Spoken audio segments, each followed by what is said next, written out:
灣會不會打仗？大家很擔心哦。台灣現在模擬，台灣常常演習嘛，但從來沒有演習過斷網，行動斷網，就是固網不斷。哦，你那個接電線的家裡電話不會斷了，但是呢，行動會斷。演習在8月的14個縣市分2階段。哦，第一個階段，苗栗、台中、彰化、南投、雲林、嘉義市縣市。然後呢，第2階段8月13號，這就是下午2點半到3點，台北市、新北市、基隆市、桃園市、新竹縣、新竹市、宜蘭縣。哦，那麼就是有14個縣市分2個階段，就是在2點半到3點的時候，那個你要在 YouTube 啦，要用 Line 啦，哦，然後呢看影音平台啦，查 Google Maps 導航啦，通通不行。但是不受影響的呢，手機只能通話，只能傳簡訊，用網的都不行了，就是基本的功能有哦。那所以呢，網絡會降速哦。那所以呢，這個要模擬什麼？就是行動打起仗來，行動網絡頻寬不足，網速呢跌很多，網速度非常低哦。所以呢，這個啟動災害漫遊分級限流哦，結果呢是只能用語音通話與簡訊功能，其他都不能用了。第一次哦，顧立雄說不含固網了，不含固網了，只有行動網絡，行動網絡很嚴重啊，哦，很多人就很緊張啊，那就。葛如君說：“那為什麼南高屏沒有呢？弄了半天就是北部呢？哦，而且你只測試30分鐘，你要這有本事測試久一點嘛。打仗只有斷網30分鐘，30分鐘，30天都有可能啊，對不對？你只30分，你要測什麼？哦，而且為什麼有南高屏？那是怎樣？老共就不會從南高屏那邊打上來嗎？哦，顧立雄說：哎呀，以後會擴大，以後會擴大。哦，現在先搞北部哦。那范雲就說藍白呢，你們去罵 NCC 上工程，你們把人家預算刪掉，奇怪了，人只卡了 NCC 委員 ，NCC 委員能做什麼？NCC 委員平常能做什麼？你那些員工都還在啊 ，NCC 的那些處長啊、什麼科長都還在嘛，對不對？這個跟這個什麼關係？哦，我覺得翻譯的亂扯一通哦，就是委員跟這個什麼關係嘛？到時候發生問題的都是職員在那邊搞嘛，就是公務員在搞，跟委員一點關係沒有哦。那另外呢，國軍有4000個人想要提前離營，不要幹了，賠將近10億哎，怎麼賠那麼多啊？哦，而且呢，我看不懂啊，要賠2000萬以上的有3個人，他就是提前2000，再怎麼要提前2000萬是什麼錢啊？我在想說，國防學院，國防學院也不需要，國防學院了不起，你去念私立醫學院，你念台大醫學院，念台北醫學院，公私立好了，哦，公立不要，台大不算了，私立醫學院。一個學期了不起30-40萬吧，1年了不起100萬好了，對不對？國防醫學院只讀6年，6年也不過就是600萬了，怎麼會搞到2000萬？幹什麼？送你到美國念書，哦，再回來，哦，是需要到2000萬嗎？2000萬只有3個，1000萬到2000萬有3個，500萬到1000萬有10個，哦，所以這叫高額賠償。但我不知道到底為什麼了哈，他沒有公布原因了。但是呢，其實蠻多的哈。那有很多人賠非常多的錢。那這個接種是說2個原因啊，第一個是現在部隊勤務越來越重，以前當兵覺得好像沒什麼事幹哈，現在呢勤務很重，而且呢要接受新的裝備，還要學新的裝備哦，所以很多人覺得算了哈。那自願役寧願賠2000萬也要提前退伍。然後張延廷是說呢，這是惡性循環，說呢他覺得還不如當外送，很多人寧願不當軍人，寧願當外送啊。哦，那而且缺員，很多地方人都不夠，戰鬥部隊工作負荷1.5倍，負荷比以前大很多。我們看一下，國軍練兵3部曲壓軸的漢光演習8月登場，要驗證部隊戰力，也要驗證全民防衛韌性。今年首度納入戰爭斷網情境演練30分鐘。就我了解，現在是針對部分地區跟部分的功能，也就是說，現以行動網絡的部分來進行降載，那固網的部分並沒有受到影響。那這個也會考驗我們國軍的這個在這個模擬的這個情境想定之下，我們的這個指管通訊備援的能力。力。民眾手機的行動網絡會被降速，像是你当天要叫外送、看影片還是傳賴，可能都會延遲。藍營立委質疑，為何只有北中14縣市，沒有高屏地區？到底這30分鐘要測試什麼？攤開全球有類似全國斷網經驗，幾乎都是威權國家，像是俄羅斯，今年3月為了防堵烏克蘭無人機攻擊，就曾針對特定區域進行大規模網絡封鎖，當時地圖或支付功能全部停擺。如今 NCC 僅存3位委員，月底任期屆滿，到時演習出狀況，誰來管？首次的行動網絡降速演練，配套措施和各種突發情境，都在演習的30分鐘內要被檢驗。國軍訓練方式掀起討論，留才也是一大考驗。國防部提前退伍的賠償，至今5.89億元還沒收回，占最大宗是100萬至150萬元，有92人；500萬以上的高額賠償有16人，其中要賠償2000萬以上有3人。官兵寧可認賠殺出，也要退伍。國軍募兵看似福利優渥，但實則不盡然。主會啊，我覺得這個行動斷網的演習有幾個很奇怪的地方啊。第一個，為什麼只在北部跟中部的14個縣市？大家知道，如果還要求4大電信公司一起降網數的話，它一個命令下去其實是全台可以一起處理的啊。14個跟21個難度是一模一樣的。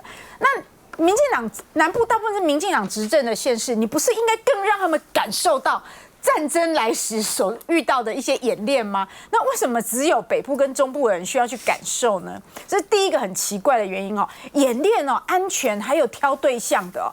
第二個奇怪的原因在哪裡呢？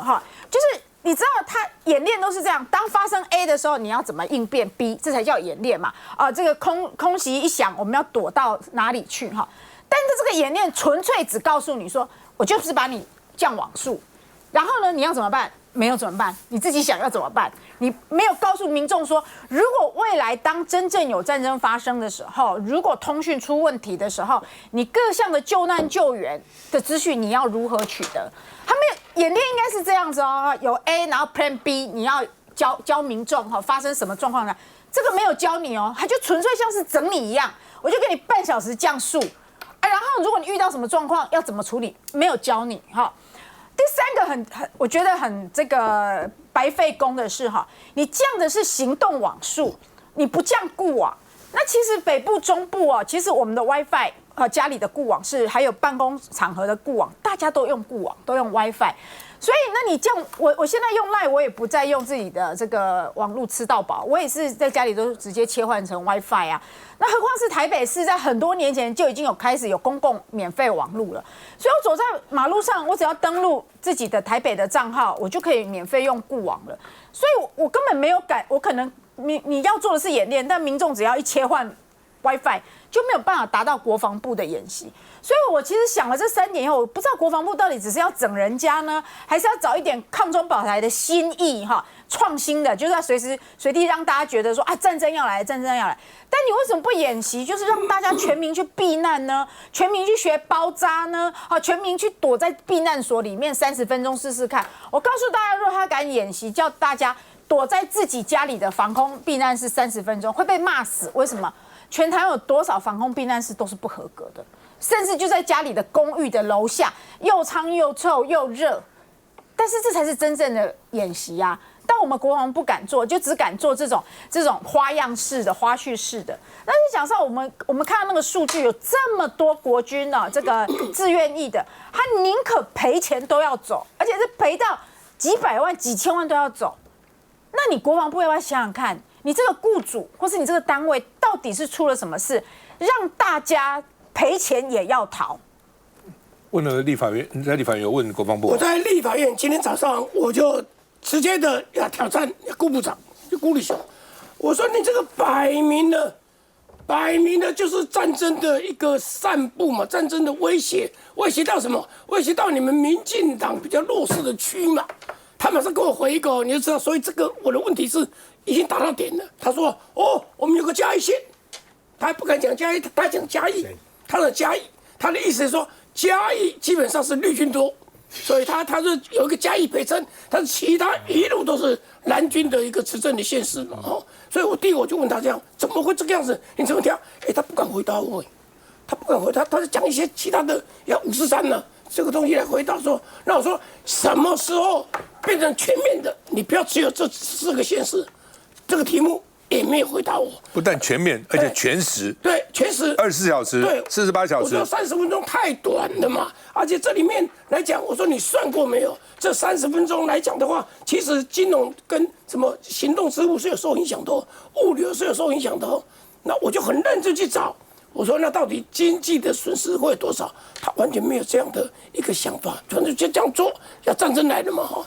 我算過，大概台幣沒有很多，可是一個數字大概5億到30億，就看你怎麼樣。假設條件這樣，假設條件那樣，5億到30億。所以這個問題來講，我說那你就典型的，就是散布這種戰爭的氣氛，等於認知作戰，要打仗了啊，要打仗的，大家要緊張起來。然後呢，年輕人用的最多的這裡面的手機，你的行動上網來講的話，你就沒有，而且時間挑了也很有意思哦。它2點半以後，為什麼？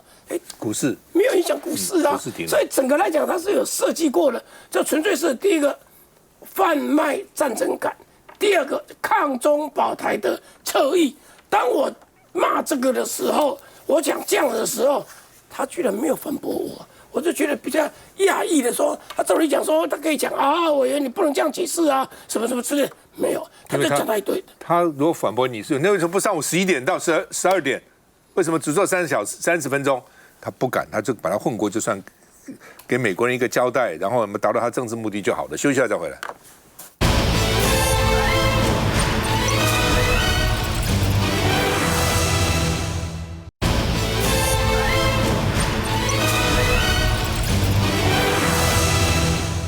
好，行政院長說已經完成所有批號的油品檢驗哈，因為他不是有很多是不是下架啦什麼一堆哈，所以呢，食藥署會向外面說明哈。那另外呢，修法食安法要修法，草案呢23號要行政院會，那被問衛福部長到底會怎樣？卓榮泰6個字回應：大家努力工作啊。立委質疑卓榮泰把那些油品下架太慢，那就問中研院長陳建仁，陳建仁說這是系統性的問題，隱匿是關鍵，很多事情不要隱匿了，想要隱匿，想要大事化小，隱匿才是發生的問題。那另外呢，這個陳建仁也3次，第一個說它是系統性的問題，這不是只有單一問題，它整個系統有發生問題了，中央跟地方要合作啊。那另外呢，陳建仁說該下架就下架，而且呢怎麼辦呢？多喝水，可以把這個苯鈿比把它就 BAP 把它排掉。其實任何致癌物質都是這樣，就是你的濃度嘛，你多喝水就把它稀釋掉了，然後設法把它這個新陳代謝掉，很多東西都這樣哈。那就算沒有這些東西，每天多喝水也是好的。那另外呢，這個罰鍰上限提高到10億，現在是2億了。所以呢，國民黨團要修食安法，希望這個禮拜5就能夠復委啊。那另外呢，國民黨搶在卓榮泰前面推出10大修食安法的改革案，為什麼呢？因為蔣萬安7月25號號召大家上凱道去遊行。我如果是民進黨，我一定想辦法在這個禮拜把該做的通通做完，而且做的比該做的還多，讓你沒話講。我要消掉你上街頭的這個動力。如果什麼都不做，那7月25號人也很多嘛。那如果說該做我都做了，該下台也下台了，該處分也處分了，該罰錢也罰錢了，那你還要我做什麼？所以呢，國民黨也就搶先在卓榮泰，國民黨也預料卓榮泰一定會推。如果當然我不敢講卓榮泰是不是推，如果他不會推，他就太笨了，就太無能了。你任何一個，就算一個豬今天當行政院長，他也知道這個禮拜一定要拿出一些作為來，大家都會想到啊。所以國民黨也想到，趕快先推，那看你民進黨會不會推得比這個更好。現在就比賽嘛，啊，那這最大的問題是，已經燒了半個月的這個油，哪個環節出問題都講不出來，到底是怎麼回事？是因為巴西豆還有12.5%的水分比美國黃豆多才發生問題呢？還是因為要把水分排到的乾燥中間發生問題呢？還是我們跟歐盟在2018年接軌它那個標準以後，我們這些廠商這三大到底他們的這個過程製造過程有沒有修正呢？啊，中間到底什麼地方？就這幾個地方嘛，什麼地方出問題呢？到現在為止講不出來，這才是最大的問題。說不出問題在哪裡，你說不出問題在哪裡，你怎麼改善呢？看一下。前副總統、現任中研院院長陳建仁周一到立院備詢備受關注，自然也是因為他的公衛專家身份。過了11年，你覺得我們現在食安問題還是存在嗎？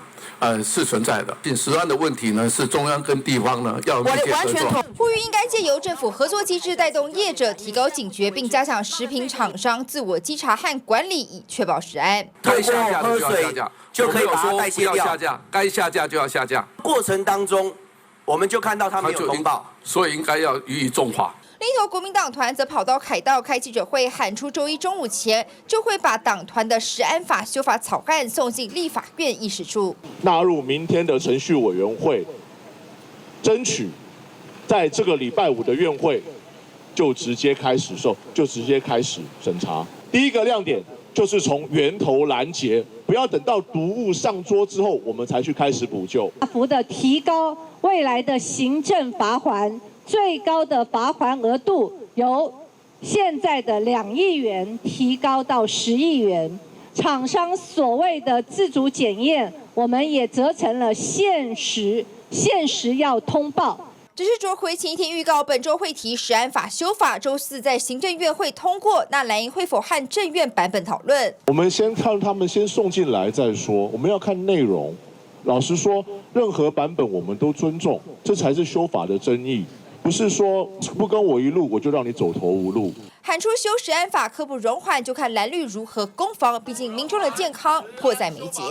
還有明，這個問題哦，我覺得這個禮拜會不斷的擴大哦，有實質性民進黨政府沒有處理好的因素，那麼也有政治性的因素。我先講前面的最明顯的問題就是說，這個事情從7月1號爆發到現在拖了這麼個10幾天，大家只看到每天新聞是說，哇，又有新的食品又中標，然後又有新的食品要下架，又有新的餐廳也使用了這些油等等，大家就覺得怎麼一個沒完沒了，而且大家會覺得說，那你要公布，可不可以一次性的公布，好，讓我們大家心裡有一個準備，不是每天打開新聞媒體，哇，就發現說又有幾個餐廳有問題啊！這個第一個對消費者來講呢，心裡一直受到打擊。